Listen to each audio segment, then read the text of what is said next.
ಆತ್ಮೀಯ ವೀಕ್ಷಕರೇ, ತಮ್ಮೆಲ್ಲರಿಗೂ ಸ್ವಾಗತ ನಮ್ಮ ಯೂಟ್ಯೂಬ್ ಚಾನಲ್ನಲ್ಲಿ. ವೀಕ್ಷಕರೇ, ಇಂದಿನ ಈ ಒಂದು ವಿಡಿಯೋದಲ್ಲಿ ಕರ್ನಾಟಕ ರಾಜ್ಯ ಸರ್ಕಾರಿ ನೌಕರರ ಕುರಿತು ಒಂದು ಲೇಟೆಸ್ಟ್ ಅಪ್ಡೇಟನ್ನು ತಮ್ಮೊಂದಿಗೆ ಶೇರ್ ಮಾಡ್ತಾ ಇದ್ದೀನಿ. ವೀಕ್ಷಕರೇ, ವಿಡಿಯೋನ ಸಂಪೂರ್ಣವಾಗಿ ವಾಚ್ ಮಾಡಿ, ಬಿಕಾಸ್ ಭಾಳಷ್ಟು ಲೇಟೆಸ್ಟ್ ಅಪ್ಡೇಟನ್ನು ಇಂದಿನ ಈ ಒಂದು ವಿಡಿಯೋದಲ್ಲಿ ತಮ್ಮೊಂದಿಗೆ ಚರ್ಚೆ ಮಾಡ್ತಾ ಇದ್ದೀನಿ. ಅದರ ಜೊತೆಗೆ ನೀವೇನಾದರೂ ನಮ್ಮ ಯೂಟ್ಯೂಬ್ ಚಾನಲನ್ನು ಫಸ್ಟ್ ಟೈಮ್ ನೋಡ್ತಾ ಇದ್ದರೆ ಪ್ಲೀಸ್ ವೀಕ್ಷಕರೇ, ಕರ್ನಾಟಕ ರಾಜ್ಯ ಸರ್ಕಾರ ಮತ್ತು ಕೇಂದ್ರ ಸರ್ಕಾರದಿಂದ ಬರುವ ಎಲ್ಲ ಆದೇಶಗಳ ಬಗ್ಗೆ ಮಾಹಿತಿಯನ್ನು ತಮ್ಮೊಂದಿಗೆ ಶೇರ್ ಮಾಡಲಾಗುವುದು. ಸೊ ಹಾಗಾಗಿ please like, share and subscribe to my channel. ಸರ್ಕಾರಿ ನೌಕರರ ತುಟ್ಟಿ ಭತ್ಯೆ ಹೆಚ್ಚಿಸಿ ರಾಜ್ಯ ಸರ್ಕಾರದ ಆದೇಶ ಬರುವುದು ಯಾವಾಗ? ಇದು ಮೊದಲನೆಯ ಪ್ರಶ್ನೆ. ವೇತನ ಹೆಚ್ಚಳದ ಬಗ್ಗೆ ಅಧಿಕೃತ ಘೋಷಣೆ ಯಾವಾಗ ಆಗಬಹುದು ಅನ್ನೋದರ ಬಗ್ಗೆ ಈ ಎರಡು ಇನ್ಫಾರ್ಮೇಷನ್ ಬಹಳನೇ ಇಂಪಾರ್ಟೆಂಟ್ ಆಗಿರುತ್ತೆ.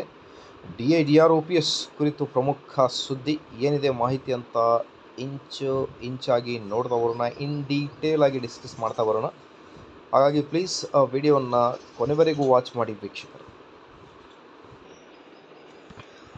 ರಾಜ್ಯ ಸರ್ಕಾರಿ ನೌಕರರಿಗೆ ಒಳ್ಳೆಯ ಸುದ್ದಿ. ತುಟ್ಟಿ ಭತ್ಯೆ ಹೆಚ್ಚಳಕ್ಕಾಗಿ ಕಾಯುತ್ತಿದ್ದ ನೌಕರರ ನಿರೀಕ್ಷೆ ಕೊನೆಗೂ ಮುಗಿದಿದೆ. ತುಟ್ಟಿ ಭತ್ಯೆ ಹೆಚ್ಚಳ ಮಾಡಿ ಸರ್ಕಾರ ಅಧಿಕೃತ ಘೋಷಣೆ ಮಾಡಿದೆ ಅನ್ನೋದರ ಬಗ್ಗೆ ಬಹಳಷ್ಟು ಚರ್ಚೆಗಳು ಬಹಳ ರಾಜ್ಯಗಳಲ್ಲಿ ನೀವು ಕೇಳ್ತಿರ್ಬೋದು.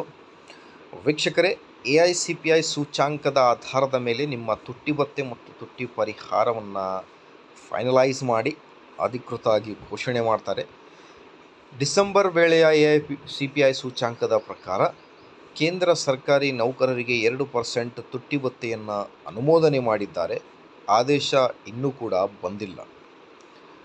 ಹಾಗಾಗಿ ಆದೇಶ ಬಂದ ಮೇಲೆ ನಮ್ಮ ರಾಜ್ಯ ಸರ್ಕಾರಿ ನೌಕರರಿಗೂ ಕೂಡ 3ರಿಂದ 4% ಜನವರಿ 1, 2025ರಿಂದ ನೀಡಬೇಕು ಅನ್ನೋದರ ಬಗ್ಗೆ ರಾಜ್ಯ ಸರ್ಕಾರಿ ನೌಕರರ ಸಂಘದ ರಾಜ್ಯಾಧ್ಯಕ್ಷರಾದ CS ಷಡಾಕ್ಷರಿ ಅವರು ಆರ್ಥಿಕ ಇಲಾಖೆಗೆ ಮನವಿಯನ್ನು ಮಾಡ್ತಾ ಇದ್ದಾರೆ. ಹಾಗಾಗಿ ರಾಜ್ಯ ಸರ್ಕಾರಿ ನೌಕರರಿಗೆ ಎಷ್ಟು % ತುಟ್ಟಿ ಭತ್ಯೆ ಬರಬಹುದು ಅನ್ನೋದು ಒಂದು ಕುತೂಹಲಕರ ಸಂಗತಿ. 7ನೇ ವೇತನ ಆಯೋಗದ ವರದಿಯಲ್ಲಿ ಕೇಂದ್ರದ 1%ಗೆ 0.722% ನೀಡಬೇಕು ಅನ್ನೋದ್ರ ಬಗ್ಗೆ ಕೂಡ ಮಾಹಿತಿ ಇದೆ.